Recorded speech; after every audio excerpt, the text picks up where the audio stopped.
आऊज़ बिल्लाहि मिनश्शैतानिर्रजीम बिस्मिल्लाहिर्रहमानिर्रहीम। शुरू अल्लाह के नाम से जो बड़ा मेहरबान और नहायत रहम वाला है। उम्मीद आप लोग खैरियत से होंगे और इस वीडियो में इंजीनियर फैसल आपसे मुखातिब है।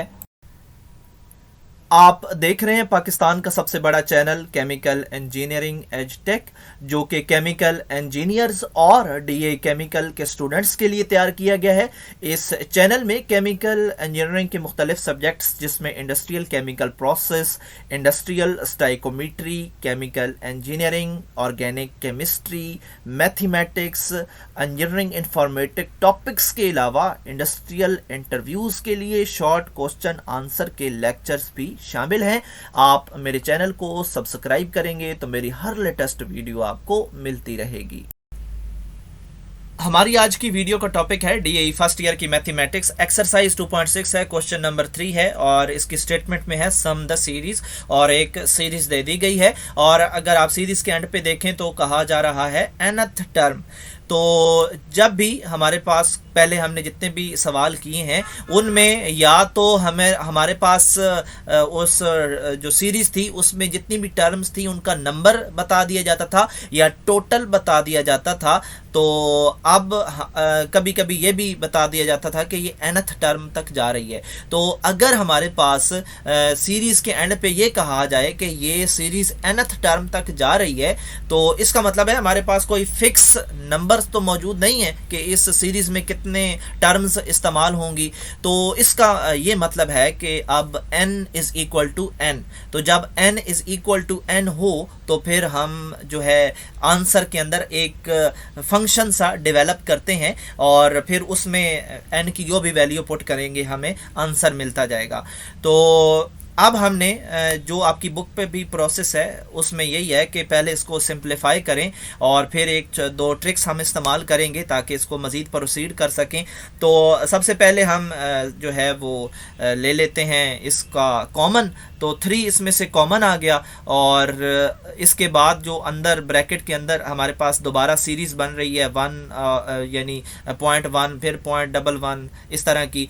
तो ये सीरीज़ भी उसी तरह की है जिस तरह सवाल है, जस्ट 0.3 की जगह 0.1 हो गया है।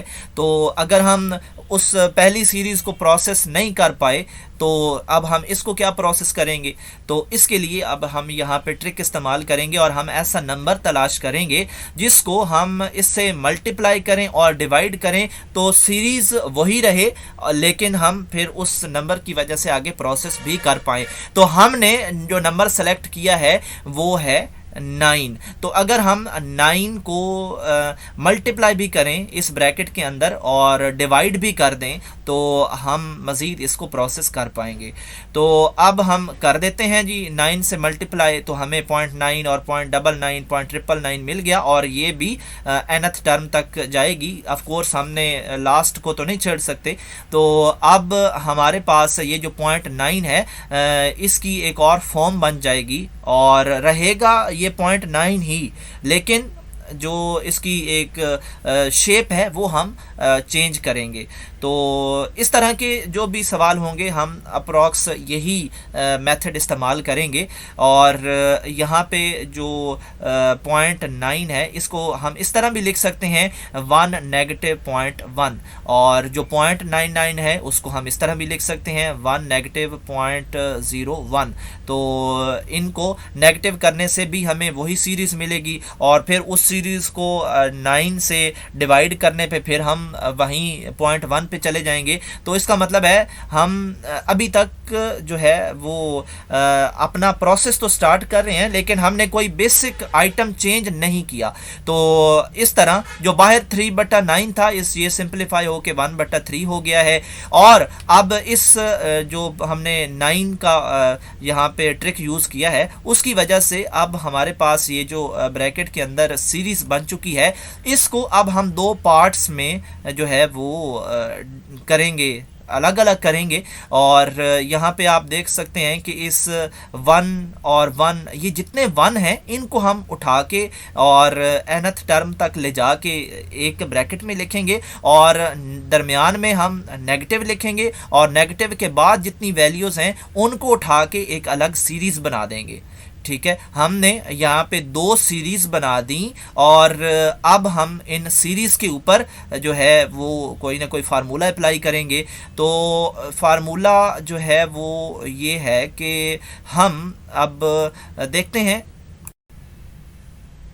अब यहाँ पे मैंने 2 किस्म के फार्मूलाज पेस्ट किए हैं और ये जो हमने पहली सीरीज़ बनाई है 1 + 1 + 1 वाली, और ये मैंने कर दी इक्वल टू n के। आप यहाँ भी देख सकते हैं n मौजूद है, तो ये पूरी की पूरी n के इक्वल हो चुकी है। और ये इस तरह की कंडीशन जब भी आए, इसमें सेम वैल्यूज़ हों, तो हम उसको हमेशा n के इक्वल ही करेंगे। और जो सेकंड सीरीज़ थी उसके ऊपर हमने एक फार्मूला अप्लाई करना है, और फार्मूला यहाँ पे मैंने लिख दिया है। और यहाँ पे फार्मूले के साथ एक जो है वो कंडीशन भी है, और कंडीशन ये है कि ये तब हम इस्तेमाल करेंगे जब r की वैल्यू लेस देन 1 होगी। तो आप यहाँ से r की वैल्यू कंफर्म कर सकते हैं, ये 0.1 है, लेस देन 1 है, तो इस वजह से हम ये फार्मूला इस्तेमाल करेंगे। बाकी जो इसमें a और r और n की वैल्यूज़ हैं वो हमने इसी सीरीज़ से एक्सट्रैक्ट की हैं। जो a की वैल्यू होती है वो इस सीरीज़ की जो फर्स्ट टर्म की वैल्यू होती है वही है 0.1, और r की वैल्यू हम सेकंड टर्म को पकड़ के फर्स्ट टर्म पे डिवाइड करके हासिल करते हैं, जो कि हमें अगेन मिली 0.1। और n के बारे में आपको पता है कि वो nth टर्म हमसे मांग रहा है। अब नेक्स्ट हम इस फार्मूले में a, r और n की वैल्यूज़ को पुट करेंगे, और यहाँ पे आप देख सकते हैं पुट हो चुकी हैं। और अब हम जस्ट इनको सिंपलीफाई करेंगे, इसके अलावा हम कुछ नहीं करेंगे। तो ये जो 0.1 है और बटा 0.9 है, इनके हमने पॉइंट्स ख़त्म किए और इस तरह ये 1 और 9 में चले गए। और ये जो अंदर 0.1 है n की पावर के नीचे, इसका भी हमने पॉइंट ख़त्म किया, तो ये 1/10 आ गया। और आपको पता है पॉइंट कैसे ख़त्म करते हैं, डिवाइडेड बाय 10 करके। तो यहाँ पे जस्ट हमने इसको सिंपलीफाई किया और बाकी जो फंक्शन है वो एज इट इज़ ही रहेगा। और जो nth टर्म है, अब हम इसी फंक्शन के ज़रिए जो है वो हमने फंक्शन मालूम कर लिया nth टर्म का। अब n की जगह पे हम वैल्यूज़ चेंज करते जाएंगे और अपने रिजल्ट्स लेते जाएंगे। तो यही हमने फार्मूला क्रिएट करना था। और जब भी nth टर्म कह दी जाए तो हम कोई ना कोई फार्मूला या कोई फंक्शन ही बनाते हैं, जो यहाँ पे ये बन रहा है। तो यही हमारा आंसर था।